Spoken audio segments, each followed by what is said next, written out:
As you know, there are physically three states of matter: solid, liquid and gas. In this chapter, we will study the details of solid state. The solids are the substances which have definite volume and definite shape.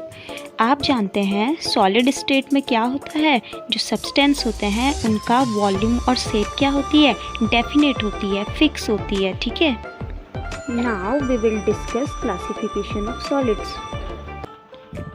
Now अब हम crystalline solids and amorphous solids में difference देखते हैं। Okay, तो सबसे पहले देखो crystalline solid में they have a definite shape and geometrical form. इनकी शेप क्या होती है, डेफिनेट होती है, जबकि एमॉर्फस की डेफिनेट नहीं होती है, ठीक है।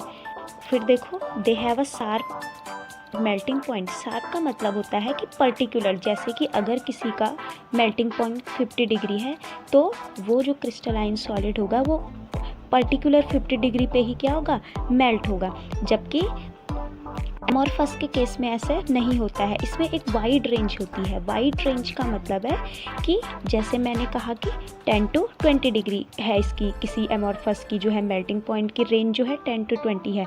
इसका मतलब है 10 के बाद वो धीरे धीरे मेल्ट होना स्टार्ट होगा और कहीं 20 पे जाके तब जाके वो कम्प्लीटली मेल्ट होगा। मतलब पर्टिकुलर 20 नहीं है, बल्कि उससे पहले से वो मेल्ट होना स्टार्ट हो चुका है, ठीक है। इसे आप देख सकते हैं ऐसे। ये आपने देखा होगा जैसे आपकी जो पुरानी बिल्डिंग्स वगैरह होती हैं तो वहाँ पे जो कांच होता है, आपने देखा होगा कांच भी एमॉर्फस सॉलिड है, ठीक है। तो इसका जो लोअर पार्ट होता है ये वाला, ये धीरे धीरे क्या होता है, ये थोड़ा थिक होने लगता है। इसका रीज़न भी यही है, वाइड रेंज ऑफ टेम्परेचर, क्योंकि एक धीरे धीरे धीरे टेम्परेचर पे क्या होता है, धीरे धीरे ये मेल्ट होना स्टार्ट हो जाता है, ठीक है। इसीलिए इन्हें क्या कहते हैं, सुपर कूल लिक्विड भी कहते हैं एमॉर्फस सॉलिड को। उसके बाद नेक्स्ट हम देखते हैं they are rigid and incompressible. मतलब इनको क्या होता है, जैसे कोई सॉलिड है तो उसको हम कंप्रेस नहीं कर पाते हैं, है ना, सॉलिड में, क्योंकि मॉलिक्यूल के जो बीच का स्पेस है वो बहुत कम होता है, इसलिए इनको कंप्रेस करना इजी नहीं है। But in case of amorphous solid, they too are usually rigid and cannot be compressed to any appreciable extent. However, graphite is soft because of its unusual structure. graphite आपने देखा होगा कैसा होता है, layered structure होती है, तो वो थोड़ा क्या होता है, सॉफ्ट होता है, ठीक है। उसके बाद हम देखते हैं they give a clean cleavage break into piece with plain surface। जैसे कोई सॉलिड है, ठीक है, क्रिस्टलाइन सॉलिड, अगर हम इसको शार्प चाकू वगैरह से कट करें तो इस तरह से ये पीसेज में डिवाइड हो जाता है, जबकि जो एमॉर्फस सॉलिड होता है ये इरेगुलर क्लीवेज होता है। इरेगुलर क्लीवेज का मतलब है कि इसके पर्टिकुलर पीसेज में डिवाइड ये नहीं होगा। जैसे आपने देखा होगा पेंसिल की नोक वगैरह जब वो कभी ब्रेक हो जाती है तो उसका हल्का ऐसे पाउडर टाइप का बनता है, मतलब स्पेशल वो पीसेज में डिवाइड नहीं होता है। जबकि क्रिस्टलाइन सॉलिड्स क्या होते हैं, वो केक लाइक, ऐसे केक की तरह हम इसको पीसेज में कट कर सकते हैं किसी शार्प चाकू वगैरह से, ओके।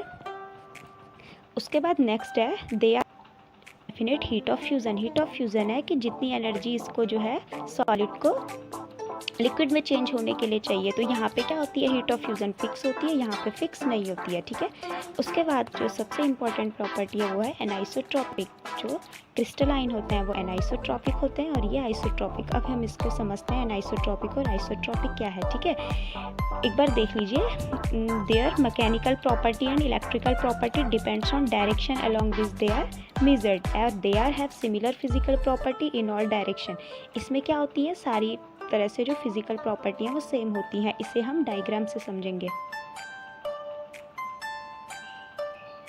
पहले हम देखते हैं एनाइसोट्रॉपिक का। एनाइसोट्रॉपिक में होता है different physical property in different direction.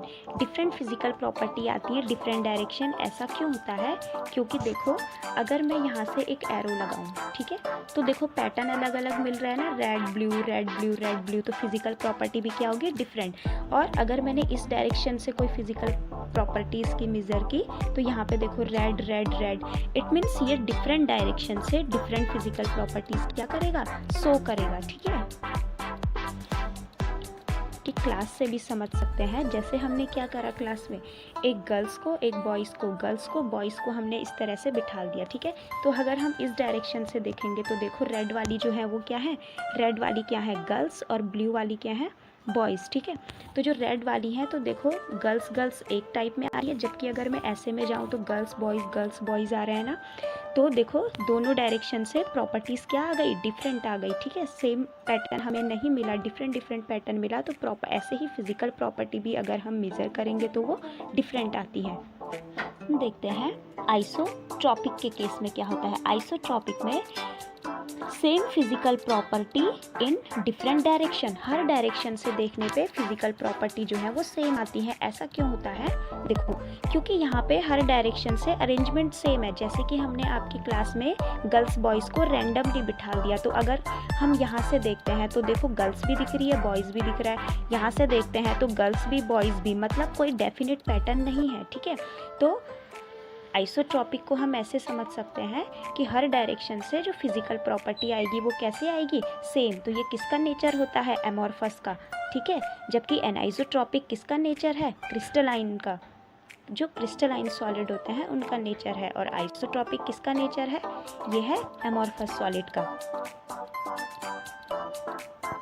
अब आप देखिए क्रिस्टलाइन सॉलिड के एग्जाम्पल हैं copper, silver, iron, common salt, zinc sulphides, ठीक है। और एमॉर्फस के एग्जाम्पल्स कौन है, ग्लास है, रबर है और प्लास्टिक्स हैं, ठीक है। प्लास्टिक में भी टेम्परेचर की जो मेल्टिंग होता है वो भी एक रेंज में होती है। अगर हम किसी प्लास्टिक को मेल्ट करते हैं तो वो एकदम से लिक्विड में चेंज नहीं होता है, ठीक है। वो पहले क्या होता है, धीरे धीरे हीट होता है, गर्म होने के बाद वो धीरे धीरे क्या होगा, धीरे धीरे मेल्ट होगा। तो एक रेंज में मेल्ट होता है, इसलिए प्लास्टिक भी क्या है, एक एमॉर्फस सॉलिड है। देखो हम यहाँ पे इस डायग्राम से भी समझ सकते हैं, देखो ठीक है। फर्स्ट वाले में देखो ये क्वार्ट्ज का स्ट्रक्चर है और सेकंड वाला किसका है, क्वार्ट्ज ग्लास का। यहाँ पे देखो डेफिनेट पैटर्न है ना, एक ही तरह का स्ट्रक्चर बार बार रिपीट हो रहा है ना, देखो। तो ये क्या है, क्रिस्टलाइन है। और एमॉर्फस में देखो कोई पर्टिकुलर अरेंजमेंट नहीं है, ठीक है। इस डायग्राम से भी आप समझ सकते हैं। क्रिस्टलाइन में देखो ये देखो लॉन्ग रेंज पैटर्न है, मतलब जो पैटर्न पहले फॉलो हुआ सेम वही पैटर्न जो है बार बार फॉलो हो रहा है। जबकि एमॉर्फस में रैंडमली बिखरे हुए हैं मॉलिक्यूल, ठीक है, कोई डेफिनेट पैटर्न नहीं है, ठीक है। जैसे क्लासरूम में हम अगर अरेंज होके बैठे हैं तो वो एक तरह का क्रिस्टलाइन है, जबकि हम रैंडमली बैठ जाएं तो वो क्या है, एमॉर्फस नेचर है। अभी तक हमने देखा टाइप्स ऑफ सॉलिड में सॉलिड्स के दो टाइप हैं, crystalline solid and amorphous solid, दोनों को हम डिस्कस कर चुके हैं। अब हम डिस्कस करेंगे molecular, ionic, covalent and metallic, okay. अब हम देखेंगे क्लासिफिकेशन ऑफ क्रिस्टलाइन सॉलिड। इसके 4 टाइप्स हैं, ionic, molecular, covalent and metallic. First विषय आयनिक सॉलिड। सबसे पहले हम आयनिक सॉलिड को पढ़ते हैं। का मतलब आयंस होते हैं, ठीक है।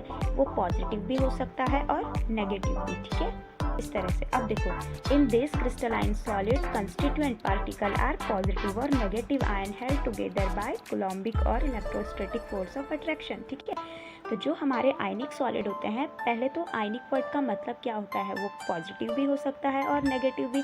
तो इस तरह के जो सॉलिड होते हैं वो प्लस माइनस इस तरह से इन आयंस के एक अरेंजमेंट के साथ बने हुए होते हैं। और ये आपस में जो इनके बीच आयंस के बीच फोर्स लगता है उसे हम कूलम्बिक फोर्स और इलेक्ट्रोस्टैटिक फोर्स कहते हैं। इसके एग्जाम्पल है NaCl, MgO। यहाँ पे हम NaCl का एग्जाम्पल देखते हैं, ठीक है। जैसे आपने क्यूब देखा होगा ना, क्यूब, तो वो क्यूब लाइक इस तरह से क्यूब की तरह ये आपस में कैसे होते हैं, अरेंज होता है इस तरह से, क्यूब फॉर्म में अरेंज होते हैं। सोडियम और क्लोराइड आयन अल्टरनेट में, देखो एक सोडियम होगा एक क्लोराइड होगा। ऐसे ही प्लस वाला कौन है, सोडियम, और नेगेटिव जो बड़ा वाला साइज है वो कौन है, क्लोराइड। तो प्लस माइनस इस तरह से अल्टरनेट में होते हैं, ठीक है। तो ये है हमारा आयनिक सॉलिड में NaCl का एग्जाम्पल, आप यहाँ पे देख सकते हैं। उसके बाद हमारा आता है molecular solid. Molecular solid, these are of 3 type. जो मॉलिक्यूलर, सबसे पहले मॉलिक्यूल तो आप जानते हैं ना, कोई भी मॉलिक्यूल जैसे अमोनिया, वाटर, ये सब मॉलिक्यूल जब एक से ज़्यादा एटम मिलके बनाते हैं ना मॉलिक्यूल को, फर्स्ट टाइप, इसका फर्स्ट टाइप है non polar molecule. Non polar molecule क्या होते हैं? In this the constituent particle are atom और नोबल गैसेस और non polar molecule are held by London dispersion forces. इसमें जो कंस्टिट्यूएंट पार्टिकल है वो क्या होंगे? कोई नॉन पोलर होगा, जैसे हीलियम, ऑर्गन, ये सब क्या होती हैं? नोबल गैसेज होती हैं ना। इनका इलेक्ट्रॉनिक कन्फिगुरेशन क्या होता है? सेटिस्फाइड होता है, ठीक है, स्टेबल होता है। इसलिए ये क्या करते हैं? कोई रिएक्शन नहीं देते हैं, इन पे कोई चार्ज नहीं होता है, ठीक है। तो ऑर्गन यहाँ पे नॉन पोलर में आएगा और हाइड्रोजन H2 मॉलिक्यूल, ठीक है। नॉन पोलर मतलब इन पे कोई चार्ज नहीं है, ठीक है।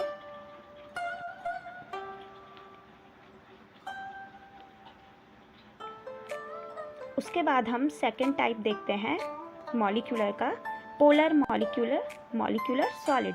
In this solid constituent particle are held together by dipole attraction. देखो डाइपोल का मतलब क्या होता है? डाई मतलब होता है दो और पोल्स, ठीक है। जैसे कोई कंपाउंड है, जैसे कोई मॉलिक्यूल है ए बी, अगर ए जो है गुड इलेक्ट्रॉन डोनर है और बी इलेक्ट्रॉन एक्सेप्टर है, तो देखो यहाँ पे पार्शियली पॉजिटिव चार्ज आ जाएगा, पार्शियली नेगेटिव। पार्शियली कब आता है? जब पूरी तरह से इलेक्ट्रॉन अभी शिफ्ट नहीं हुए हैं। इसलिए जिसका डोनर नेचर रहता है उस पर पार्शियली पॉजिटिव चार्ज और जिसका लेने का नेचर रहता है उस पर आता है पार्शियली नेगेटिव चार्ज, ठीक है। तो अब जब फुल्ली ये क्या हो जाएगा, पूरी तरह से अपने इलेक्ट्रॉन दे देगा, तब इस पर कंप्लीट पॉजिटिव चार्ज आएगा, और जब बी पूरी तरह से ले लेगा तो कंप्लीट नेगेटिव। अभी हम यहाँ पे देखते हैं डाइपोल मतलब दो पोल जनरेट हो गए ए बी पे। क्यों दो पोल जनरेट हुए? क्योंकि इनकी इलेक्ट्रोनेगेटिविटी में डिफरेंस है। ए इलेक्ट्रो पॉजिटिव है, देने का नेचर है, और बी का इलेक्ट्रॉन लेने का नेचर है, इस वजह से। तो पोलर मॉलिक्यूलर सॉलिड्स क्या है? In this solids constituent particle are held together by dipole attraction. देखो यहाँ पे क्या होगा कि HCl में ही देख लो, HCl क्या है? देखो H और Cl ये डाइपोल है, इस पे क्या होगा? पार्शियली पॉजिटिव चार्ज, और इस पे क्या हो जाएगा? Partially negative charge. इस तरह से जो दूसरा HCl मॉलिक्यूल होगा, इस पे क्या हो जाएगा? पार्शियली पॉजिटिव चार्ज, और इस पे क्या हो जाएगा? Partially negative charge. तो देखो जो इसका नेगेटिव चार्ज है वो अगेन इसके H+ के साथ अट्रैक्शन दिखाएगा, तो इसे पोलर मॉलिक्यूल जो होते हैं वो डाइपोल अट्रैक्शन फोर्स से जुड़े हुए होते हैं। तो इसे ही कहते हैं डाइपोल अट्रैक्शन फोर्स, जो कि दो डाइपोल के बीच लगता है। और डाइपोल अभी मैंने आपको समझाया कि जब किसी मॉलिक्यूल में दो पोल होते हैं, पॉजिटिव और निगेटिव। क्यों दो पोल हुए? क्योंकि इनकी इलेक्ट्रोनेगेटिविटी में डिफरेंस है।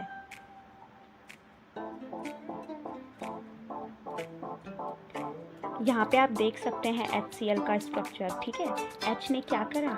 इलेक्ट्रो पॉजिटिव है तो पार्शियली चार्ज, पार्शियली क्यों आया? क्योंकि अभी कम्प्लीटली डोनेशन नहीं हुआ है इलेक्ट्रॉन का, इसका देने का नेचर है, तो इस पर partially positive charge. Cl electro negative है, इसलिए इस पर पार्शियली नेगेटिव चार्ज। तो ये है HCl का स्ट्रक्चर,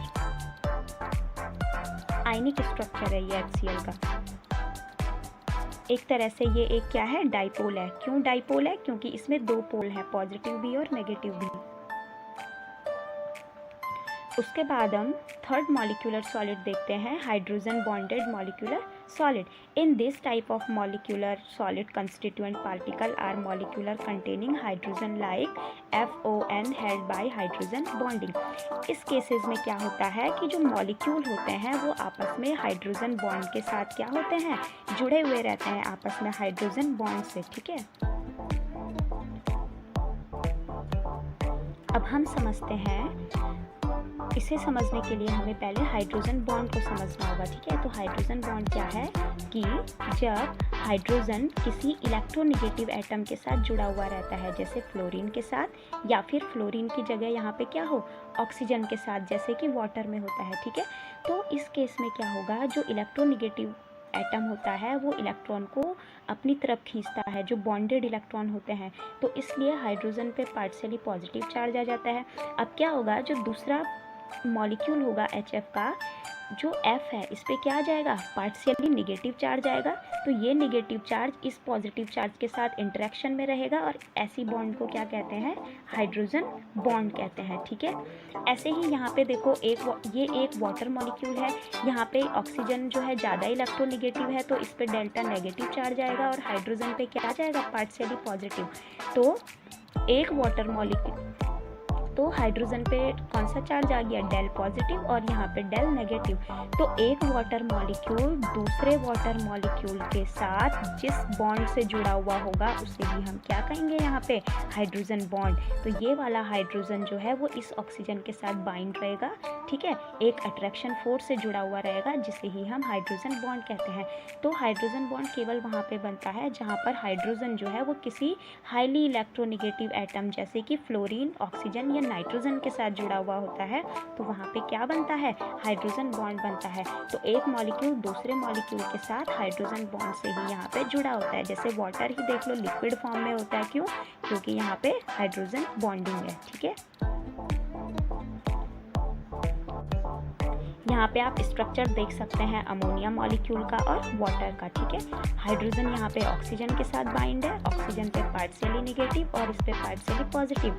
अब जो दूसरा वाटर मॉलिक्यूल होगा उसका जो ऑक्सीजन होगा उस पे कौन सा चार्ज होगा, डेल नेगेटिव, वो इस हाइड्रोजन के साथ इंटरेक्शन में रहेगा और इसे ही हम क्या कहते हैं, हाइड्रोजन बॉन्ड कहते हैं, ठीक है। अब नेक्स्ट टाइप आता है हमारा कोवलेंट सॉलिड, ठीक है। कोवलेंट का मतलब आपको पता है कोवलेंट बॉन्ड क्या होता है। देखो, जब किसी की इलेक्ट्रोनेगेटिविटी में डिफरेंस जो है वो नहीं होता है या बहुत कम होता है, जैसे कार्बन कार्बन है तो दोनों की इलेक्ट्रोनेगेटिविटी क्या है, सेम है, तो इनके बीच जो बॉन्ड बनेगा वो कैसे बनेगा, वो दोनों के एक एक इलेक्ट्रॉन से बनेगा, ना तो इस बॉन्ड पेयर इलेक्ट्रॉन पे इस कार्बन का पूरी तरह से पार्टिसिपेशन होगा, ना ही इसका, मतलब जो बॉन्ड पेयर इलेक्ट्रॉन रहेंगे वो बीच में रहेंगे क्योंकि दोनों की इलेक्ट्रोनेगेटिविटी क्या है, बराबर है, ठीक है। जैसे कोई कंपनी है, अगर उसमें दो लोगों ने पार्टिसिपेट किया है उसे बनाने में, तो 50% शेयर इसका है, 50% शेयर इसका है, क्योंकि दोनों में से कोई भी लालची नहीं है। ऐसे ही यहाँ पे हम समझ सकते हैं कि जो दोनों कार्बन एटम है उनकी इलेक्ट्रोनेगेटिविटी क्या है, सेम है, तो उनके बीच में जो बॉन्ड बनेगा वो कौन सा बॉन्ड होगा, कोवलेंट बॉन्ड होगा, ठीक है। तो ये हमारा डायमंड है इसका एग्जांपल, और क्वार्ट्ज SiO2, ठीक है। तो constituent particle are atom held together by covalent bond. तो कोवलेंट बॉन्ड आया आपको समझ में कि जहाँ पे दो एटम के इलेक्ट्रोनेगेटिविटी में डिफरेंस बहुत कम होता है या नहीं के बराबर होता है, या फिर वो दोनों क्या होते हैं, सेम होते हैं, वहाँ पे कौन सा बॉन्ड होता है, कोवलेंट बॉन्ड, ठीक है। अब हमारा लास्ट टाइप का सॉलिड था मेटालिक सॉलिड। मेटालिक सॉलिड मतलब मेटालिक बॉन्ड, पता है ना आपको। Constituent particle are positive ion in the sea of mobile electrons held together by metallic bond, all metal and alloys. इसके एग्जांपल सारे जो है मेटल्स हैं और एलॉयज हैं। देखो इसके केस में क्या होगा, यहाँ पे देखो मेटालिक बॉन्ड कैसे होता है, free electron from outer shell of metal atom. देखो सबसे पहले जो मेटल होती है ये क्या होती है, इलेक्ट्रोपॉजिटिव। सपोज ये कोई मेटल है, ठीक है, ये इसका न्यूक्लियस है और ये इसकी शेल है, ठीक है। ये डिफरेंट इसकी क्या है, सेल है। अब इस सेल में जो इलेक्ट्रॉन होगा तो मेटल का इलेक्ट्रॉन देने का नेचर रहता है। ऐसे ही अगर बहुत सारी मेटल्स हैं, ठीक है, इस तरह से, तो ये जो अपना इनका जो सेल में इलेक्ट्रॉन होगा वो फ्री रहता है, ठीक है। तो इसे ही हम क्या कहते हैं, इलेक्ट्रॉन सी कहते हैं, इसे इलेक्ट्रॉन सी। ये इलेक्ट्रॉन जो फ्री रहता है क्योंकि मेटल क्या है, इलेक्ट्रोपॉजिटिव है, अपना इलेक्ट्रॉन क्या करती है, इजीली डोनेट कर देती है, ठीक है। तो इस तरह से ये मेटालिक आयंस होते हैं। तो क्योंकि मेटल ने इलेक्ट्रॉन दिया है तो इस पर कौन सा चार्ज आ जाएगा, न्यूक्लियस पे पॉजिटिव चार्ज। तो ये देखो ये पॉजिटिव चार्ज, ये सारे क्या हैं, मेटल्स के न्यूक्लियस हैं, और इनके चारों तरफ कौन घूम रहे हैं, फ्री इलेक्ट्रॉन जो मेटल ने डोनेट किए हैं। तो इसे ही हम मेटल, तो इस तरह से मेटल में इस तरह का बॉन्ड पाया जाता है, ठीक है। इसके ये इलेक्ट्रॉन जो है इस न्यूक्लियस के द्वारा क्या रहते हैं, अट्रैक्ट रहते हैं। तो इस तरह से आपने देखा सॉलिड के types, crystalline solid, amorphous solid. फिर जो हमारा क्रिस्टलाइन सॉलिड है इसका देखा आपने मॉलिक्यूलर, आयनिक, कोवलेंट, मेटालिक, और मॉलिक्यूलर के 3 टाइप देखे आपने, non polar, polar and hydrogen bonded.